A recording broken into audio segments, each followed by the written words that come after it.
Hey everybody, my name is Jeremiah Craig. Welcome back to my channel. Is that how I start things? Hey everybody, my name is Jeremiah Craig, and today I'm joined again by my lovely wife, Brenna. Brenna, what do we have here today? Today we have the Dito from Ariat. These are actually a wide calf boot for women. Wow. Well, you liked their wide calf boots before. I sure did. I wear those boots all the time. Yeah, she really does. So will these meet your expectations when compared to those? Let's find out. I'm just here to connect ya, and then I'll be on my way. Hey everybody, thanks for coming back to the channel. Today's video is sponsored by Ariat. I want to let you know that, but it's also in my contract with them, and Brenna is included in that we approach this review honestly. So, huge thanks to Ariat for supporting this channel always. They've been a huge support to this channel so far, and I'm always grateful for everything that they let us do here. It's so much fun. With that, Brenna, I think we're gonna need to get straight into the details of this boot. The rundown?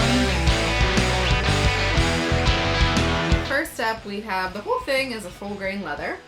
Very exciting. There is a fancy... Yeah, it's fancy.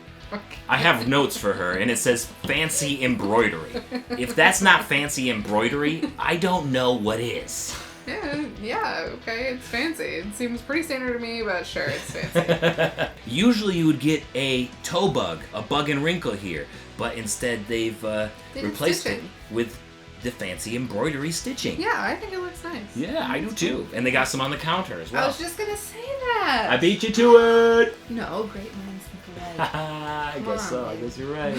Specifically, though, these are the dark tan color, and this is the Dito. Okay, so this is a 14-inch tall boot with a 2.5-inch heel at the bottom. This is the bantamweight sole, so if you're not familiar with that, there's a couple of videos you can check out. We're gonna link those above for you. But what does that mean? It's really light. It's super like light. This is crazy. It's so light. Like you just. We've tried like 4 boots with bantamweights, and more to come as well. I'm gonna be trying another one next month, so it's something that they've really honed in on their technology. I've used the outsole on shovels and things like that, and it's held up fine. So yeah. I've been impressed with the durability of the bantamweight, but we'll see how it stacks up with this boot. We will see.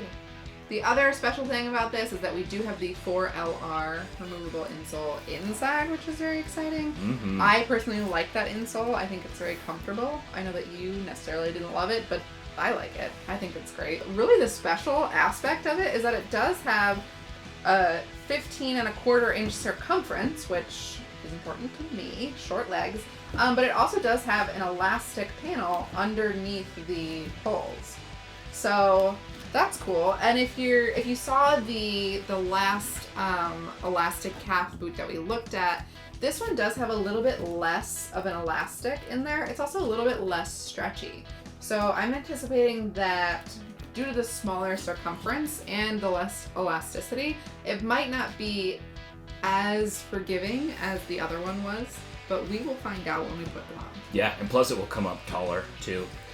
And that 15.25 inches is when both sides are completely stretched. Which is good to know. Other good to know things about this shoe is that it is made in China. That's pretty common.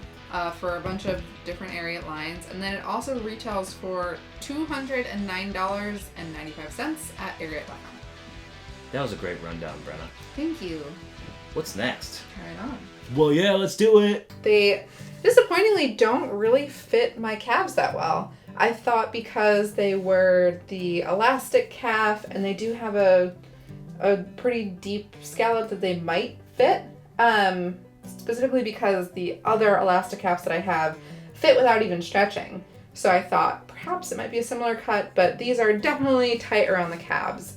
So if you're looking specifically for something that has that bigger calf, even with the elastic in these, it's not enough. They're pinching, it's a little bit uncomfortable around my calf. I wouldn't really want to wear these for a long time. It's just not the experience that I was hoping for and the experience that I had in the last pair of elastic calf boots from Ariat. One other thing that I will mention is that the 2.5-inch heel feels good. It does definitely feel a little bit high, a little bit more like high heel, which is fine. It feels good. I'm having a little bit of pinching in the inner left side of my foot around like the ball of my foot near where my big toe is, and I think that's just because the shoes aren't broken in, but my guess is also that the heel is probably a little bit tall for me in the shape of my foot, so it is just kind of like, you know, forcing it down a little bit. I also think my foot might not be sitting correctly in the shoes since my calf is kind of preventing me from getting the shoe on and situated in a way that probably would be more comfortable. I think the toe shape looks okay. It's a little bit more narrow than something I would probably choose, but I don't think it looks bad. I think the embroidery looks nice. The shoe does feel a little bit stiff, definitely more stiff than the other elastic calf shoes that I have from them, but that might just be because there is more stitching on the foot area. Also, I think they changed up the, I don't know what you call it, formula or exactly what the bantamweight is, but this one does feel a little bit stiffer than the other bantamweight shoes that I do have, so maybe they've changed something up there. If not, it's in my head. It was time to conquer the world and have a little fun. So let's kick up the snow and explore to see how these Ariat wide calf boots feel during some extended wear. First stop was Elm Park in Worcester, Mass. We saw these cool bridges and Lincoln Pond. Fun fact, actually, the town of Worcester was one of the first cities in America to expand its funds to buy land specifically slated to build public parks. Elm Park was one of the first places that they purchased this land to make it into a park in 1854. Now it's time to head inside to warm our bones and our spirits for an Irish festival. Let's celebrate St. Patrick's Day a little bit early.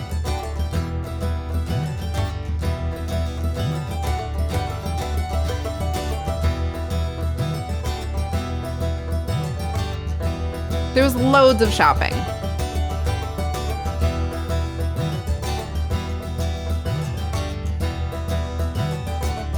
And great music.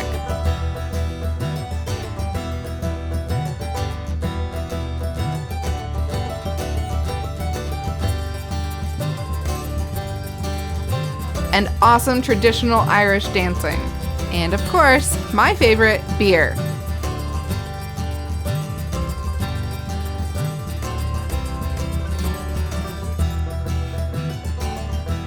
I don't know about you, but I'm so ready for St. Patrick's Day.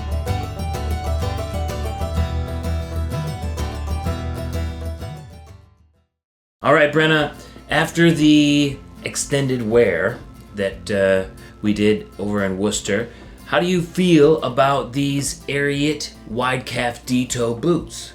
I feel like I don't love them as much as I was hoping I would. Mm-hmm. And also, I think they pale in comparison to the other elastic calf boots that Ariat has put out. And the other ones that she's talking about are these ones right here. Brenna has had these ones for a year. These are Ariat's other wide calf boots. She wears these all the time. These are the only boots I wear on a weekly basis. So first of all, the elastic, there's less of it and it's not as stretchy. Compared to the other one, you're barely making it past the pull strap, right? And that's at full force, like me really having to tug to stretch it. Yeah. It's almost stretchy for fun, not stretchy to add value. Yep. This one, notice I can like stretch it really easily. Yep. It's a real easy stretch right there, and it goes way past the pull tab. Some would argue, though, that this one is older than what this one is. This is brand new. Of course, the elastic's going to stretch further. This one was like that. If you watch the video, this one was like that from the very beginning. Yep, and I'll put the two up right here so you guys can decide for yourself. Like, this one's even wider to begin with. See? Check it out. You guys can see how much wider it is just to begin with, even before the stretch. Yeah. So the other thing about this boot is that it's taller. Mm-hmm. This boot actually hits me higher up on the calf, where I actually wish that the circumference was a little bit wider because that's my calf. I need a wider circumference. And then it also has a taller heel. Yep. So it's just less comfortable. Yeah, but it say. looked cool with those jeans. Yeah, it looked cool, but I also have to be able to wear it. Mm-hmm. It is a very light boot, like it is the bantamweight still, but the heel height, it does add like an extra amount. Like none of your heels are this tall. Why do high heels have to be this tall? You know? I don't know. It's just a thing. It looks good. It's just a thing. It's just style. And then the other thing that I would say is because it is this detail, it does not leave a lot of room for little digits to be comfy down there. Mm-hmm. So I did find it overall in the toe box to be a little bit less comfortable. Do you think part of that was because of the angle too? Potentially. I also think a big part of it was caused by the calf issue. So when my foot was actually in this, the calf was preventing my foot from kind of like sitting all the way down. So if you can picture it, I didn't really get that like the full foot in the bottom because this was holding my calf back from actually sitting completely down in there. Makes sense. So I found that overall it wasn't as comfortable as I was hoping it would be. Even with the great insole that they have in there, I feel like I didn't really get to take advantage of that because it was a constant attention up here. I mean, it definitely doesn't seemingly live up to its name of the wide calf, especially when compared to their first wide calf boot, which is awesome.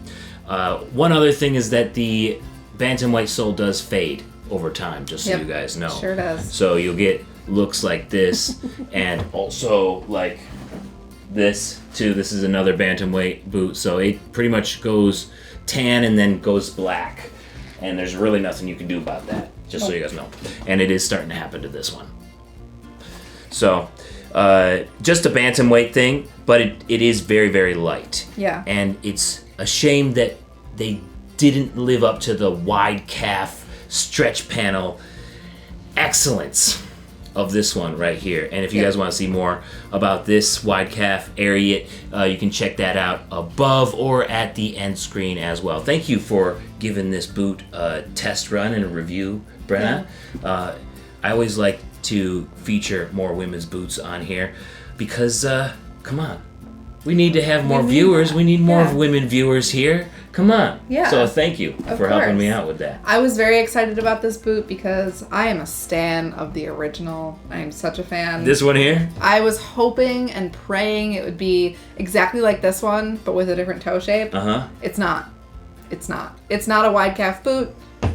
It's not as comfortable. It's just not. So stick with the OGs. Bummer. Well, you heard it here, guys. Thank you so much for watching. Huge thanks to Ariat for sponsoring today. Don't forget to subscribe, and you'll see us next time, and we'll see you too. Peace. Have a good one.